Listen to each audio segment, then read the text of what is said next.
Vamos lá, Apocalipse 12, pode abrir aí a sua Bíblia. Eu terminei de expor os 6, mas eu não tenho condição de me deter nos capítulos 7 a 11. Por isso, vamos para o texto que é, na verdade, o texto central de todo o livro.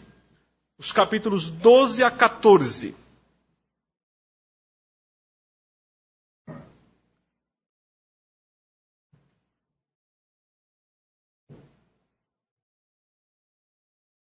Se o Apocalipse tem 7 divisões, os capítulos 12 a 14 são a 4ª.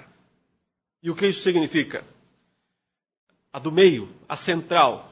3 para lá, 3 para cá é a do meio. Não é sem motivo que, de fato, aqui nós temos o texto que entrecruza todas as demais divisões do Apocalipse. A divisão, a seção paralela do texto que tem a maior exposição da história como um todo, da história cristã como um todo. Eu vou tentar mostrar isso aos poucos para os irmãos e também aplicar um daqueles princípios que eu enfatizei ontem, que é o uso do Antigo Testamento, a importância de entender o Antigo Testamento na literatura, na escrita do livro. O capítulo 12 diz assim: viu-se grande sinal no céu, a saber, uma mulher vestida do sol, com a lua debaixo dos pés, e uma coroa de 12 estrelas na cabeça, que achando-se grávida, grita com as dores de parto, sofrendo tormentos para dar à luz. Viu-se também outro sinal no céu, e eis um dragão grande, vermelho, com 7 cabeças, 10 chifres, e nas cabeças 7 diademas. A sua cauda arrastava a 1/3 parte das estrelas do céu, as quais lançou para a terra. E o dragão se deteve em frente da mulher, que estava para dar à luz, a fim de lhe devorar o filho quando nascesse. Nasceu-lhe, pois, um filho varão, que há de reger todas as nações com cetro de ferro, e o seu filho foi arrebatado para Deus até ao seu trono. A mulher, porém, fugiu para o deserto, onde lhe havia Deus preparado lugar, para que nele a sustentem durante 1260 dias. Houve peleja no céu. Miguel e os seus anjos pelejaram contra o dragão. Também pelejaram o dragão e seus anjos. Todavia não prevaleceram. Nem mais se achou no céu o lugar deles.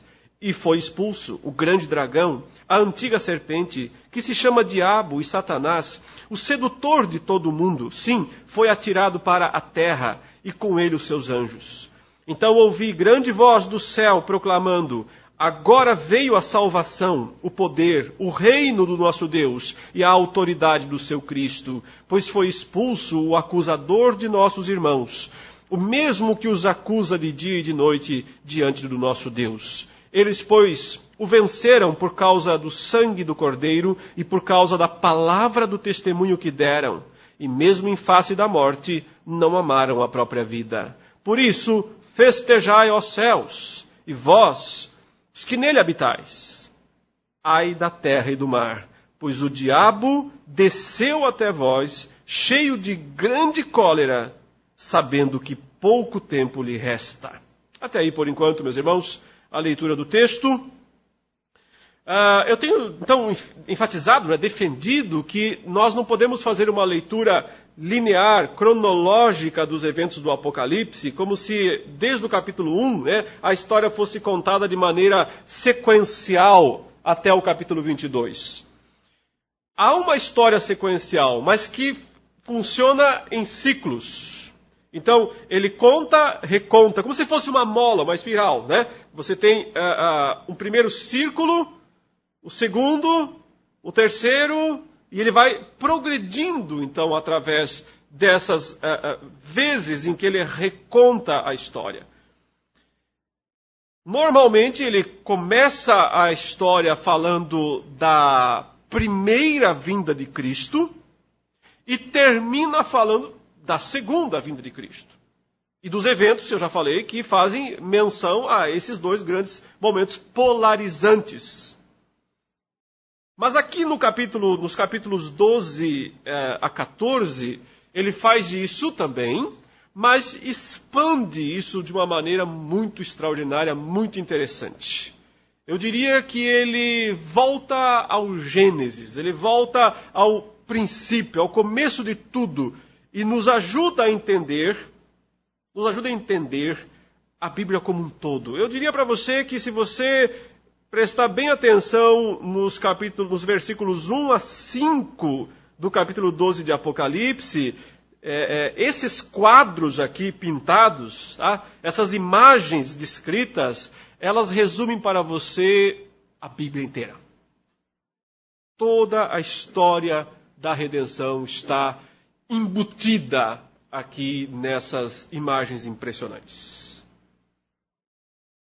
Como é que você entende uma passagem como essa? Você olha para cá e vê uma mulher vestida de sol, a lua debaixo dos pés, uma coroa, ela está grávida, um dragão, um grande, vermelho, um monte de cabeça, um monte de chifre, um monte de diadema, uma cauda que arrasta um terço das estrelas, um filho que nasce. Como é que eu entendo isso? Então, você pode entender de duas maneiras. Subjetivamente, né? Aí você inventa qualquer coisa aí e vai identificando com qualquer coisa que a sua imaginação possa criar. Ou você procura fazer uma análise objetiva da passagem. E o que significa análise objetiva no caso aqui? Significa tentar entender as raízes veterotestamentárias do texto. A maioria dos textos de Apocalipse, eu já mostrei de passagem alguns, né? Por exemplo, como que as cores lá do capítulo 4, elas nos remetem a situações do Antigo Testamento. Eu tive que passar muito rápido pelo capítulo 4, mas muitas coisas do capítulo 4 e 5 nos remetem a eventos do Antigo Testamento. Por exemplo, né? Até o irmão perguntou aqui depois sobre o mar cristalizado. O que é aquele mar de vidro cristalizado diante do trono, né? Ele é uma reminiscência do Antigo Testamento, do fato de que o mar no Antigo Testamento simboliza as forças malignas. Você sabe que Israel nunca gostou de navegação. Ao contrário dos fenícios ali perto, que eram exímios navegadores, Israel não. O mar sempre foi uma ameaça para Israel. Ele sempre considerou o mar algo muito ruim. Aliás, Israel morria de medo do mar da Galileia, que era um marzinho insignificante. Um lago, a Lagoa da Conceição, é mais ou menos. É um pouco maior, evidentemente. Mas Israel morria de medo disso. É interessante esse temor judaico, hebraico ao mar. Por quê? O mar ele simboliza para o israelita forças indomáveis, incontroláveis, forças malignas, forças satânicas. Aliás, o grande momento da história de Israel no Antigo Testamento, o grande momento redentivo da história de Israel é o quê? Moisés ferindo o mar, batendo com o cajado no mar, ferindo o mar, e ele se abre, ele se rende. E o povo de Deus passa pelo meio de um mar cristalizado, de um mar coalhado, de um mar dominado. Essa cena alimentou fortemente a imaginação hebraica nos séculos seguintes. Bíblica, eu estou falando, dos profetas. Eles começam a usar a figura do mar como um inimigo que tem que ser dominado, que tem que ser pisado, que tem que ser acalmado. Você lê o Salmo 88, o Salmo 89, eles descrevem o mar como habitação de monstros, o Leviatã, o Tanim, Raave, são dragões na mitologia hebraica, dragões marinhos, monstros marinhos. Símbolos do Egito, o Egito é Leviatã, Tanim é Babilônia. Então, esses dragões não deviam ser seres literais, né? Ao que tudo indica, mas são símbolos das nações marítimas, que tem a ver com o mar. O Salmo 88 diz que Deus pisa, calca os pés a Raave. Ele pisa a cabeça do dragão sobre o mar, para que o povo de Deus passe. É uma descrição do Êxodo, uma poesia, uma descrição poética do Êxodo. No novo céu e na nova terra não tem mar. Então vocês que são aqui de Florianópolis vão sentir falta, né, do mar, porque não vão mais ver o mar no novo céu e na nova terra. Não tem nada a ver, não é isso, não é literal. Né? Não quer dizer que não vai ter mar literalmente. Quando ele diz, e o mar já não existe, ele quer dizer, não tem mais mal. Troque o R pelo L, não tem mais mal, não tem mais queda, não tem mais forças indomáveis, não tem mais aquilo que é rebeldia contra Deus. E por isso a cena do mar cristalizado diante do trono quer dizer as forças malignas pisadas. Mais para frente, no próprio livro, ele vê os 144 mil em pé sobre o mar de vidro. O sentido é pisando o inimigo. Eles triunfaram sobre os inimigos. Pisaram o dragão, a serpente. Então, há muitas coisas no capítulo 4 que nos remetem ao Antigo Testamento. E também no 5 e no 6, assim por diante. Por exemplo, os cavaleiros do capítulo 6, dos selos, eles são cavaleiros descritos em Zacarias. Mas aqui nós temos algo extraordinário, no capítulo 12. Que passagem da Bíblia, do Antigo Testamento, está aqui por detrás desse texto? Então, eu até ia projetar, mas eu não vou. Porque vocês estão quase dormindo, eu quero que vocês façam um exercício para acordar. Então, eu queria que você abrisse, se possível, 2 textos e comparasse esses 2 textos. Você tem o texto aqui, de Apocalipse 12. Abra em Gênesis 3. Gênesis 3. Mas você tem que conseguir deixar os 2 textos abertos. Não sei como é que você vai fazer aí na sua Bíblia.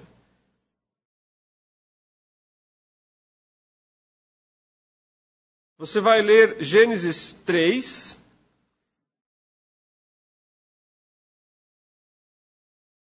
A partir do versículo 14.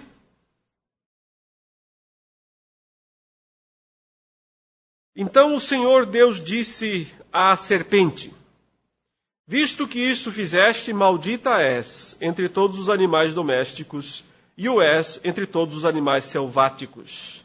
Rastejarás sobre o teu ventre, e comerás pó todos os dias da tua vida. Porém, inimizade entre ti e a mulher, entre a tua descendência e o seu descendente. Este te ferirá a cabeça, e tu lhe ferirás o calcanhar. E a mulher disse: multiplicarei sobremodo os sofrimentos da tua gravidez. Em meio de dores darás à luz filhos. O teu desejo será para o teu marido, e ele te governará. Então, dá para já ter aqui uma boa noção. Sabe o que eu quero que você faça agora? Encontre temas, personagens, menções cruzadas. Apocalipse 12 e Gênesis 3. O que tem igual? O que tem igual lá? O que tem igual aqui? Quem me indica alguma coisa? Mulher! Ah, já achou alguma coisa.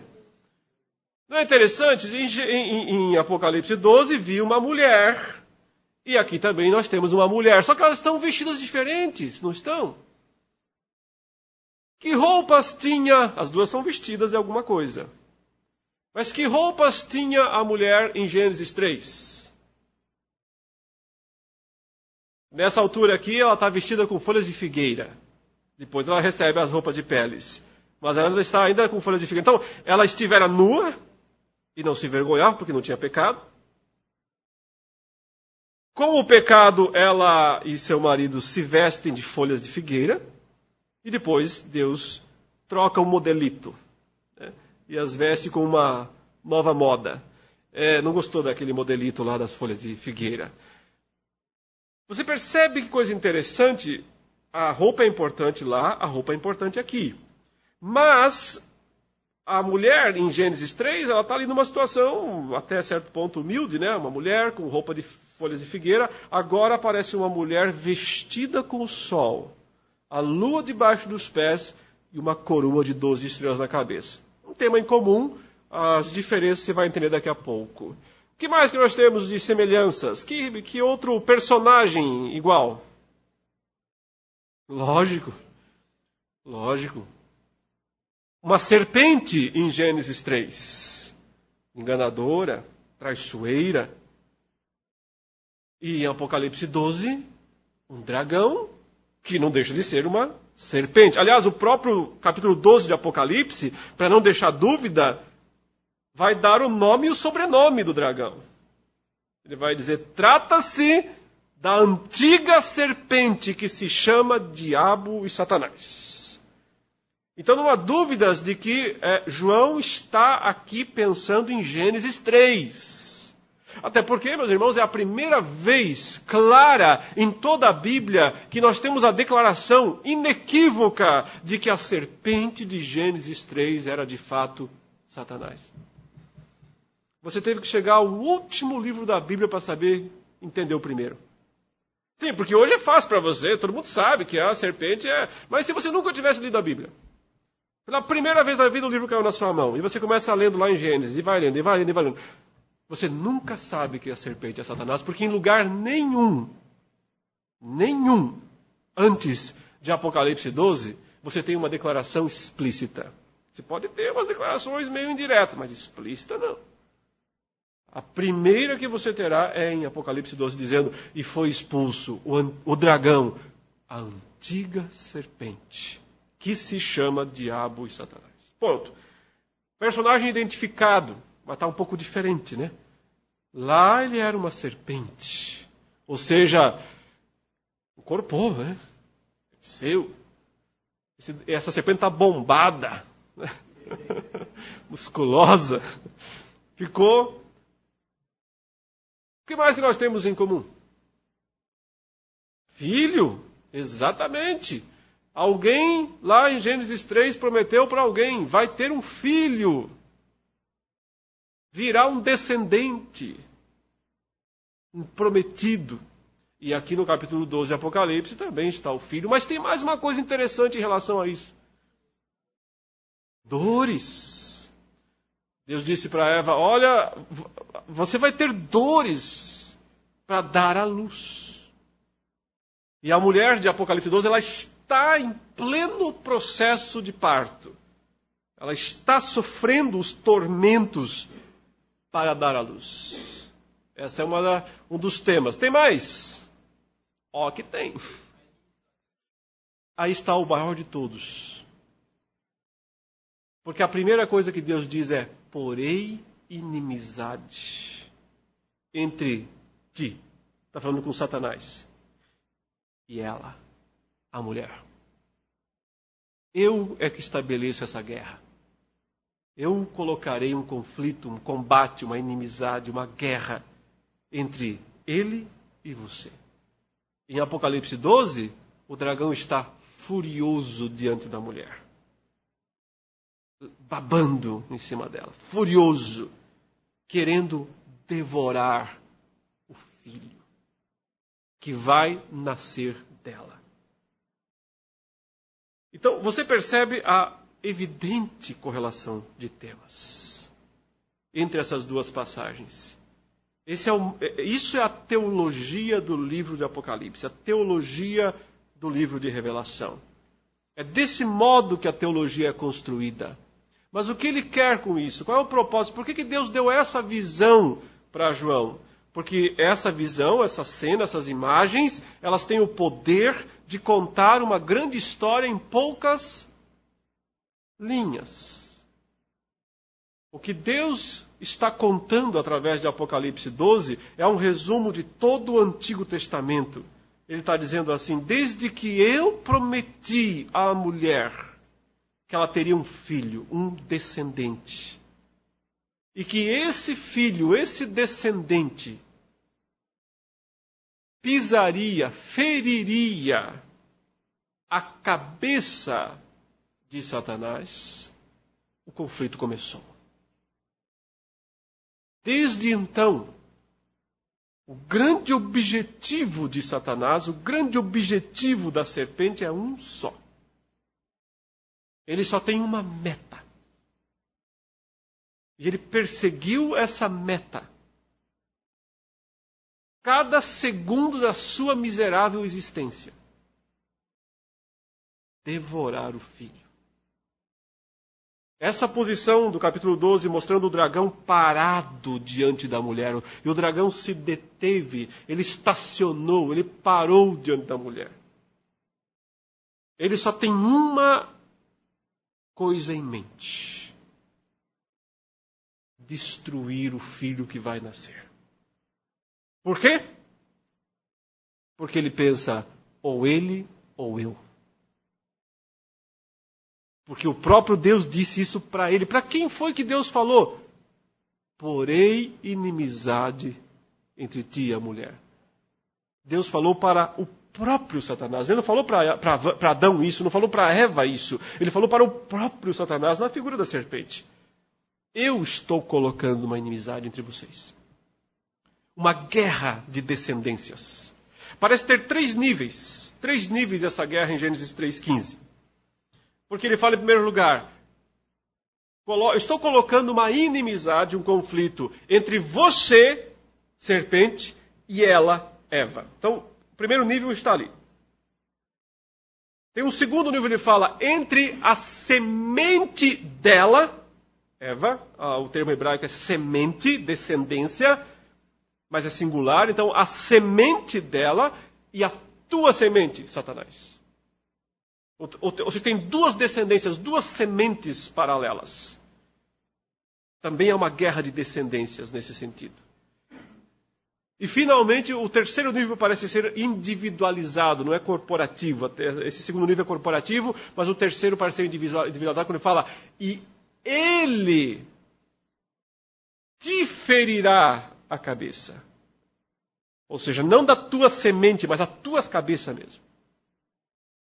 E tu lhe ferirás o calcanhar. Um duplo ferimento.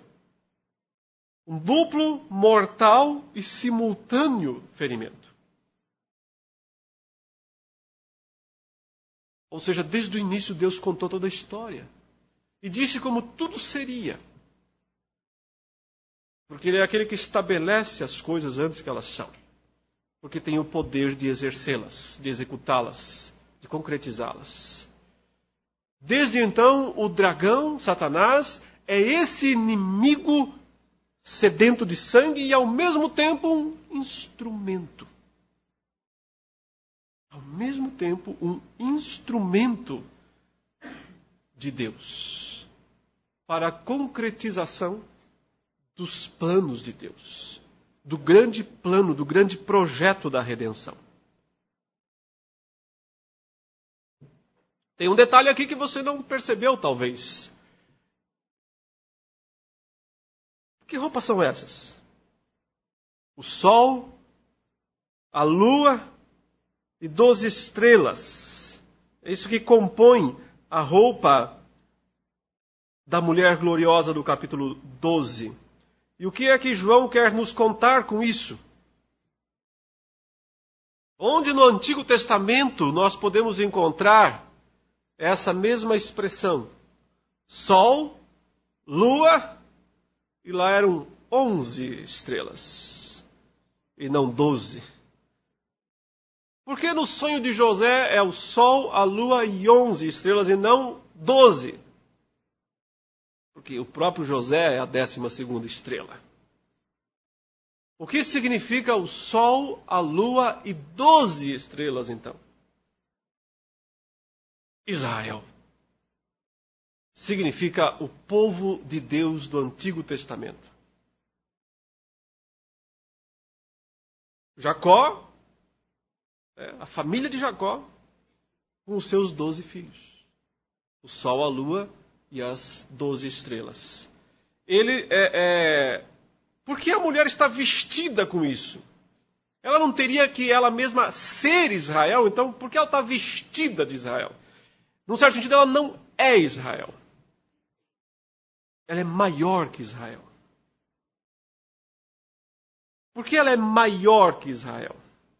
Porque Israel existe tecnicamente a partir do momento em que Deus estabeleceu o sol, a lua e as 12 estrelas. Mas a história de Deus não começou aí. A história da redenção divina não começou aí.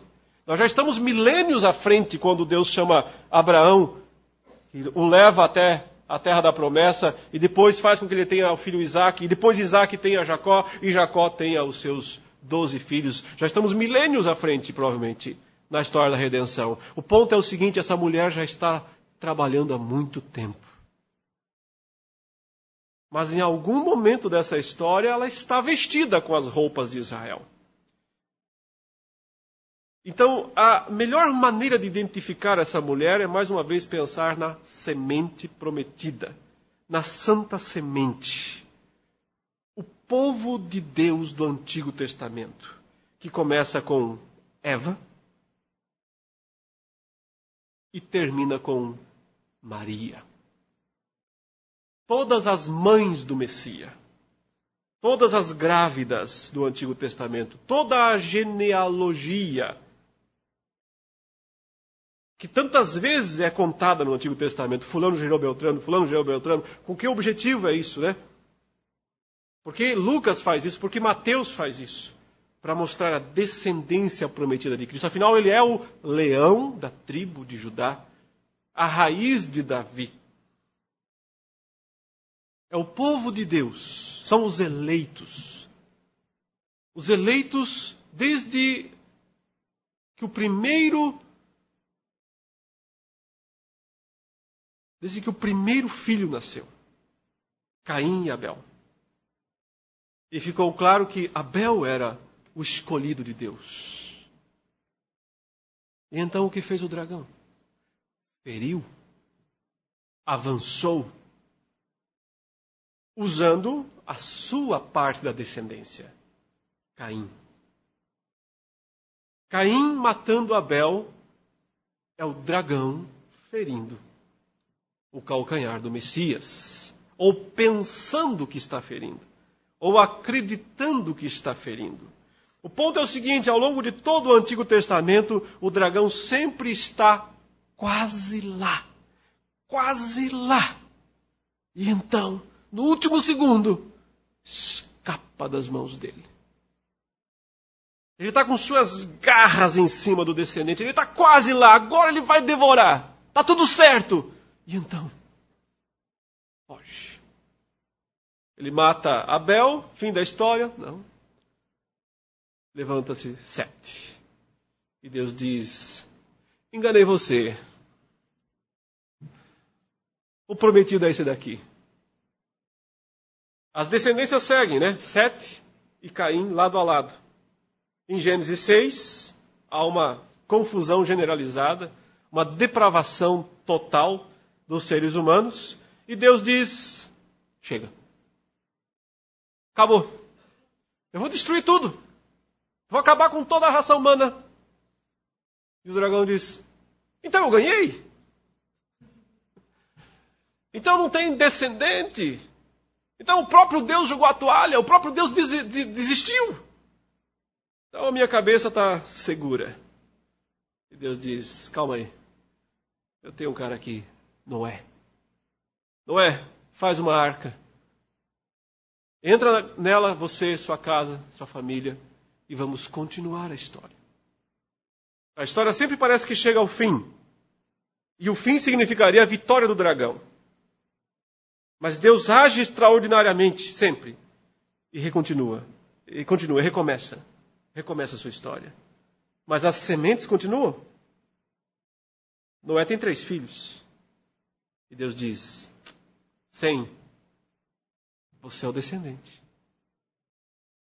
Cã, você não é. É Deus quem sempre está dizendo: aqui está a minha santa semente, aqui não está. Elas crescem paralelas, porque não é uma questão de sangue, Paulo vai dizer em Romanos 9. Não é uma questão de sangue, é uma questão da promessa. O que rege a descendência é a promessa. Você acha que esse tema não está no Novo Testamento? Por que João fala tanto dos filhos de Deus e dos filhos das trevas, dos filhos da luz e dos filhos das trevas? Dos filhos de Deus e dos filhos do maligno. Jesus estava blefando quando ele falou para os fariseus: vocês são filhos do diabo. Acha que aquilo era só para ofender eles? Jesus não mente. Eles eram mesmo filhos do diabo. Por quê? Ele próprio disse. Porque vocês querem fazer a vontade dele. E qual é a vontade dele? Me matar. A vontade dele, desde o começo. Por que Jesus diz que Satanás foi homicida desde o começo? Quando que é o começo? Gênesis. Que homem ele quer matar? Aquele que pode ferir sua cabeça. É esse o sentido do desejo homicida de Satanás. E que Jesus disse que os fariseus e os sacerdotes eram filhos dele porque queriam matá-lo. Para satisfazer os desejos do pai de vocês. As duas sementes sempre existirão no mundo. Os filhos de Deus e os filhos do maligno. Jesus contou a parábola do joio e do trigo, né? Ele disse, o trigo são os filhos de Deus, mas o joio são os filhos do maligno, que estão no meio, muitas vezes. E que não dá para sequer separar uns dos outros. Crescem juntos. Só o juízo final separa. Só a colheita final separa. Através dos filhos do maligno, sinagoga de Satanás nas igrejas lá da Ásia, Satanás persegue os filhos de Deus. Essa é a rotina desde o começo. Um pouquinho mais para frente, na história, depois do dilúvio, Deus então separa os semitas como seu povo, mas eles se desviam outra vez e constroem a torre de Babel. O Senhor desce, confunde, destrói a torre e diz, chegou a hora de vestir a mulher com umas roupinhas melhores. E diz, Abraão, sai da tua terra, da tua parentela, e vai para a terra que te mostrarei.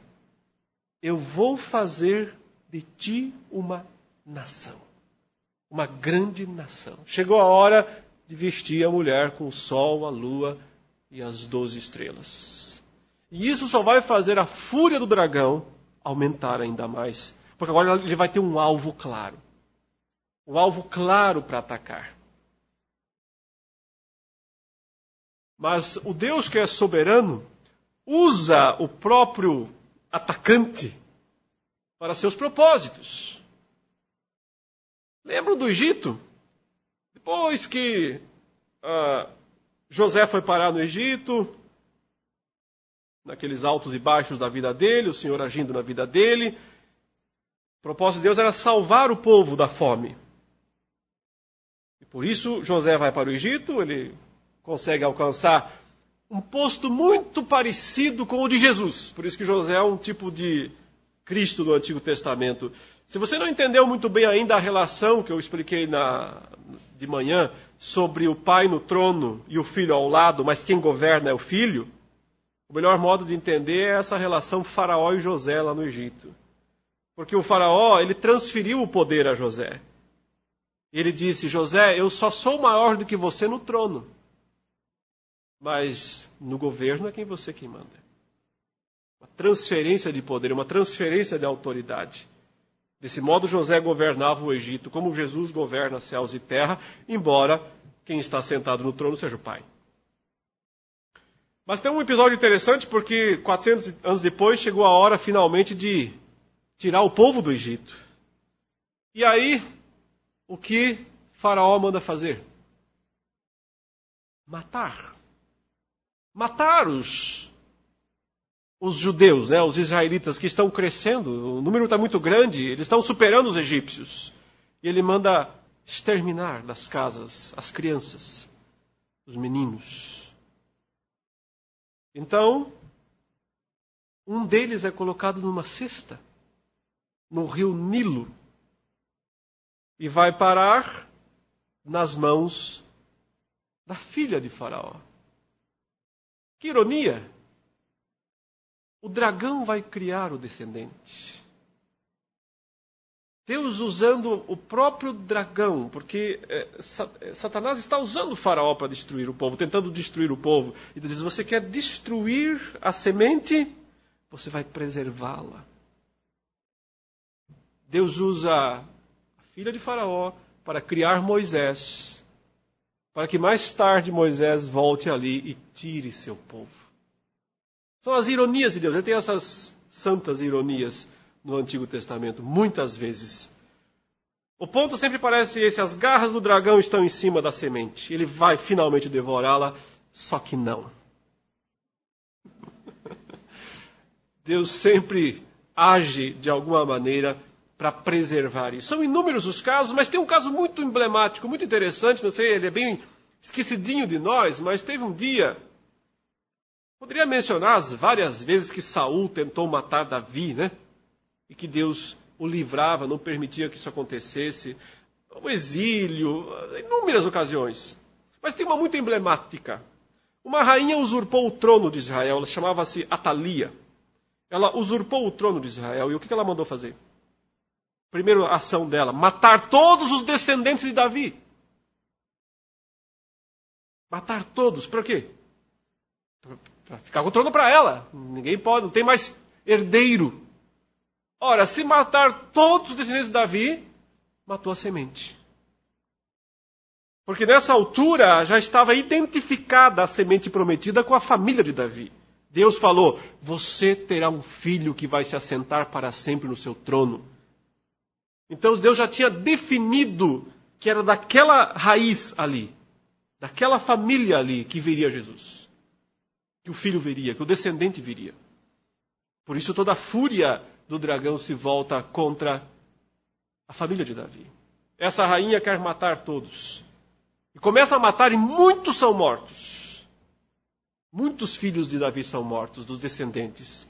Mas um deles é tirado e escondido dentro do templo. Se chamava Joás. E ele é um exemplo, porque não foi o único, outros filhos também foram tirados. Mas ele mostra a maneira como o Senhor resgata. Da hora da matança, ele diz, enquanto matavam os filhos de Davi, um foi tirado dali e foi guardado, foi preservado. Deus sempre está agindo soberanamente, miraculosamente no Antigo Testamento para preservar a sua semente prometida da fúria do dragão. Qual é o último grande evento nesse sentido? Lembre-se que ele está dizendo aqui no capítulo 12 que ele quer devorar o filho quando nascer. Quando nascer. O que aconteceu em Belém? Em Belém da Judéia, nos dias de Herodes, quando os magos vieram do Oriente e foram embora, mas disseram, revelaram onde nasceria o Messias, em Belém. O que Herodes manda fazer? Não tem criatividade. Usa a mesma técnica. Mata a criança. Como o faraó. É uma repetição do mesmo erro.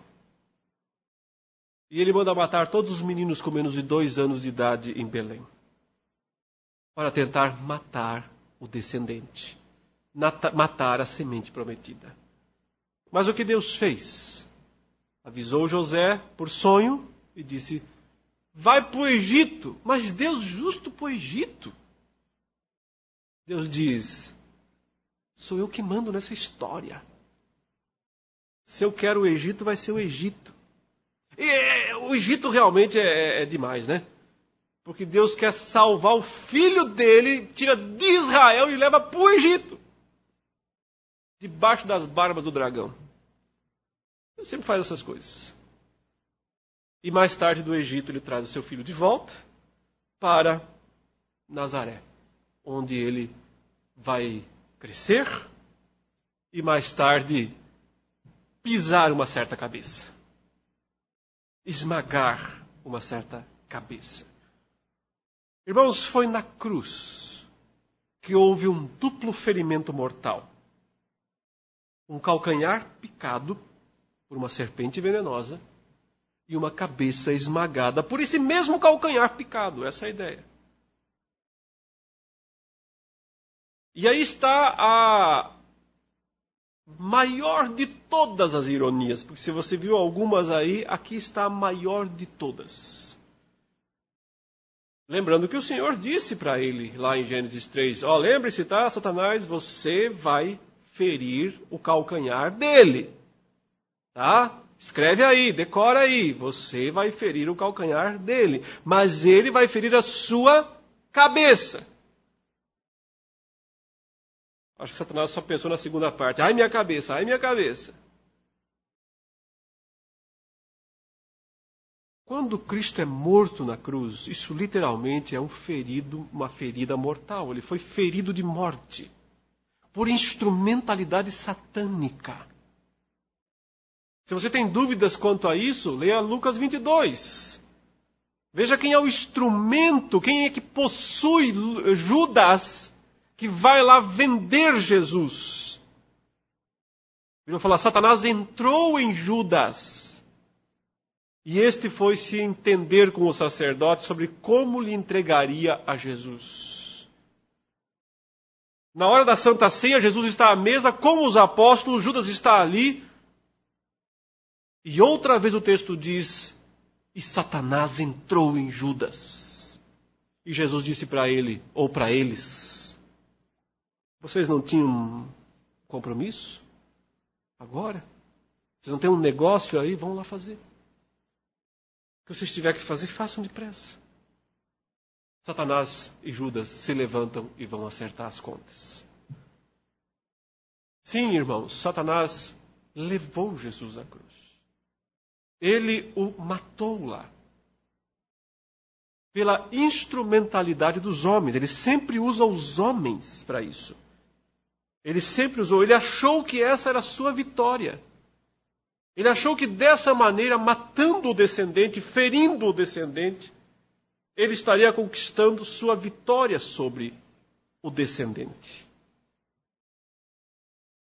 Mas ele não entendeu a segunda parte. Quando você fere o calcanhar, ele te fere a cabeça.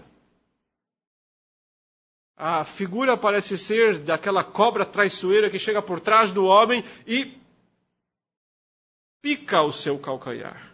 Ela é tão venenosa, ela é tão terrível no seu ataque, que é um veneno mortal. O homem morre com essa picada, instantânea. Mas é o próprio peso morto desse homem que pisa a cabeça da serpente. Então, é como se ela tivesse se matado. Ela é um instrumento da sua própria morte. Quando ela pensa que está vencendo, aí é que ela está perdendo. E essa é a grande história de todo o Antigo Testamento. Quando o dragão pensava que estava vencendo, no fundo ele estava perdendo. Quando ele pensa que está triunfando contra o Messias está esmagando sua cabeça. Essa é a grande história do capítulo 12. Veja como o Apocalipse consegue encurtar essas histórias, né? O dragão está ali, a fim de lhe devorar o filho quando nascesse, diz o verso 4, mas o verso 5 dá o veredito da derrota dele. Quando parecia que ele ia vencer, ele perdeu. Nasceu-lhe, pois, um filho varão, que há de reger todas as nações com cetro de ferro. Esse que há de reger é porque quando ele nasceu, isso estava prometido para acontecer. Jesus já está regendo as nações com cetro de ferro. Isso já é profecia cumprida, ele já subiu aos céus e já recebeu o livro, já tem toda a autoridade nos céus e na terra. Mas quando ele nasce aqui, isso é uma narrativa do seu nascimento, isso ainda é futuro. Que há de reger as nações com cetro de ferro. E então, como só o Apocalipse consegue fazer, toda a vida de Cristo é abreviada numa única frase. E ele diz, e o seu filho foi arrebatado para Deus até o seu trono. Então você tem o V completo, né, da vida de Cristo. A descida e a subida. A descida, a encarnação, a morte, o Hades, o túmulo, e então a ressurreição, a ascensão, o reino. Apocalipse resume isso em 2 frases. Nasceu-lhe, pois, o filho varão, que há de reger as nações com cetro de ferro, e o seu filho voltou. Ele veio e voltou, desceu e subiu. Nasceu e foi arrebatado até ao trono.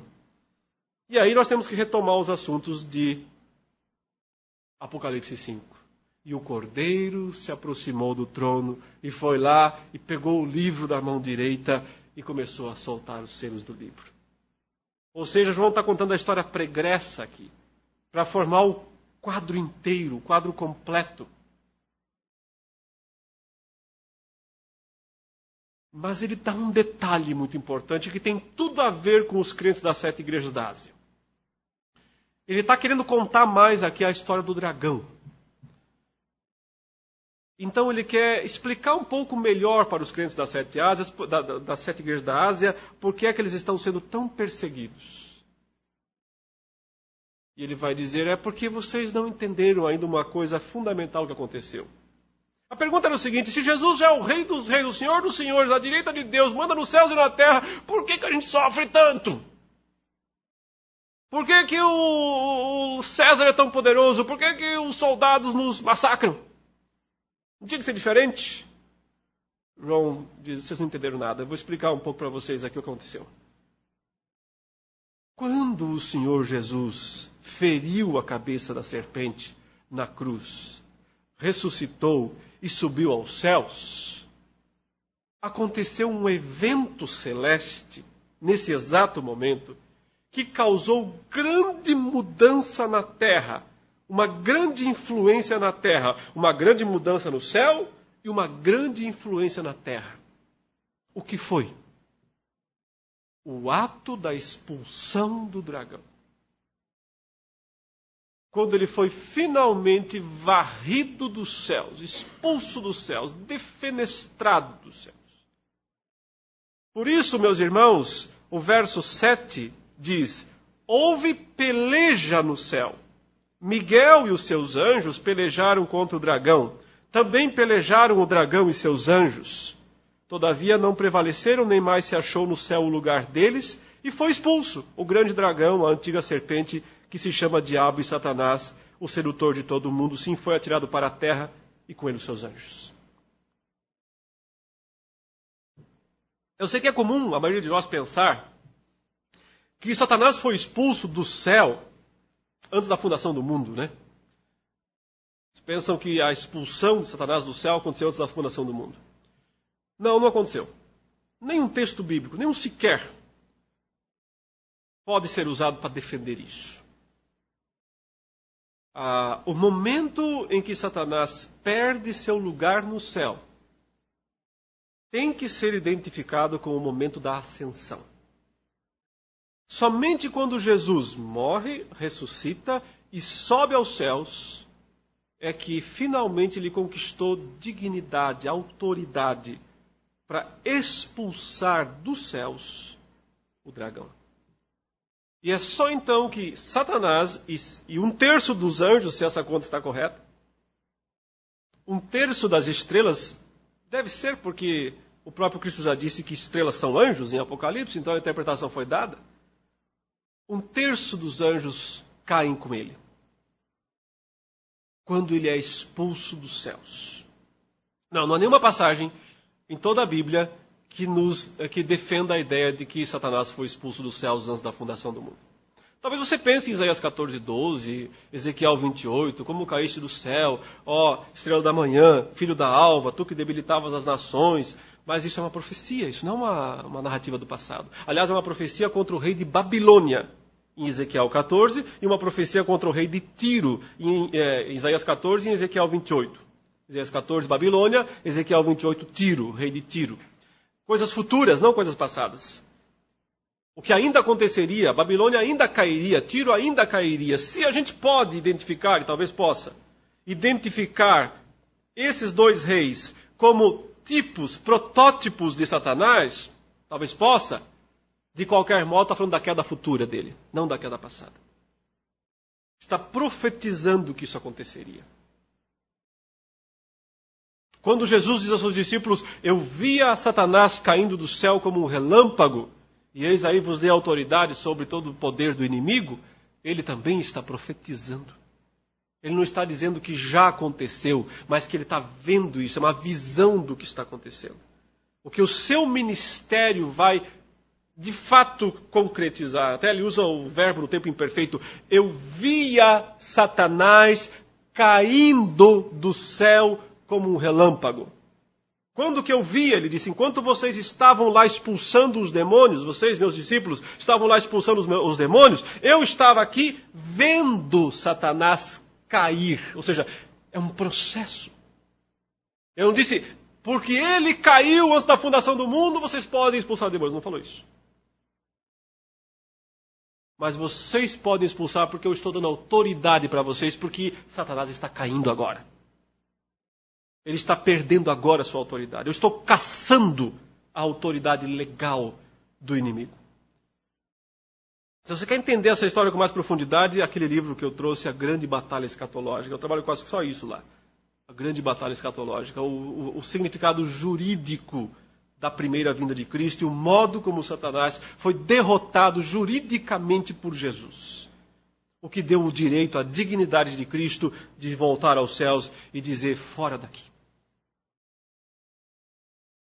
Pode parecer estranho, é verdade, mas no Antigo Testamento, anjos bons e anjos maus convivem no mesmo lugar. Um exemplo disso é o livro de Jó. Num dia em que vieram se apresentar perante o Senhor os filhos de Deus, entre eles estava também Satanás. Quem são esses filhos de Deus? São os príncipes, os anjos principais, os principados, que vêm perante o Senhor dar relatório das suas funções no mundo.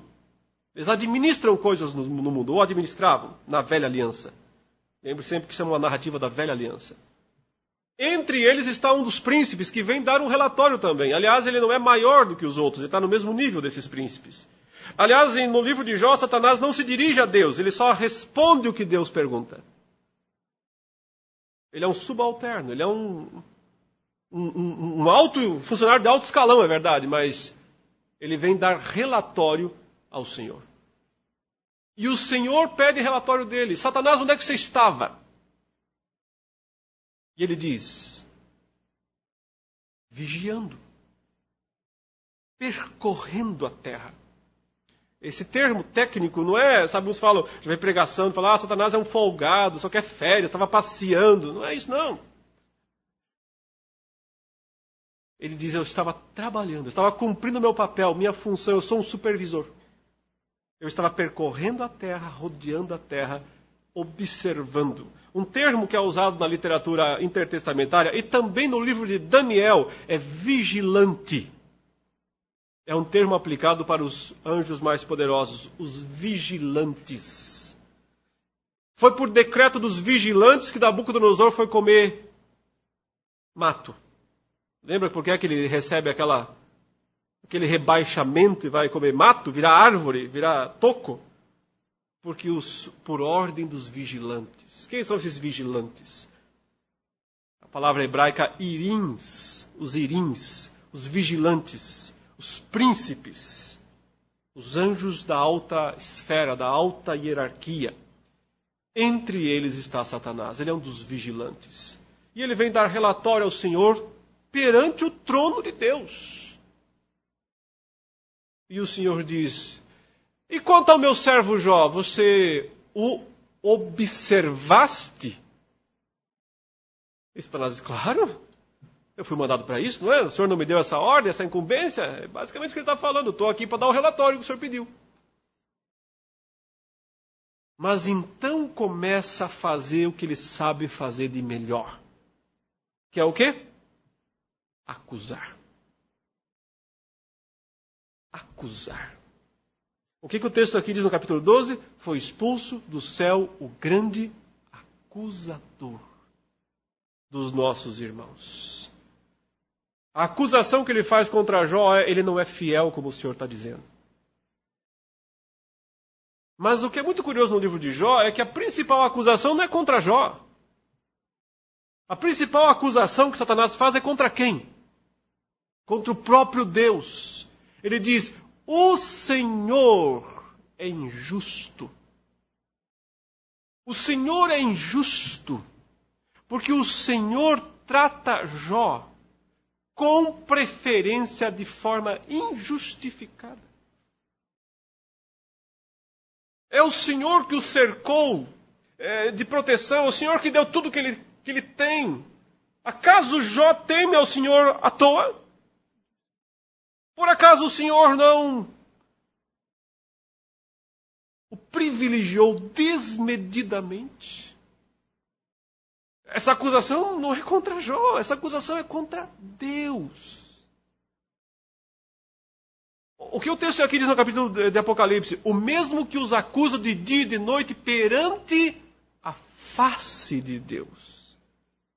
Perante a face de Deus.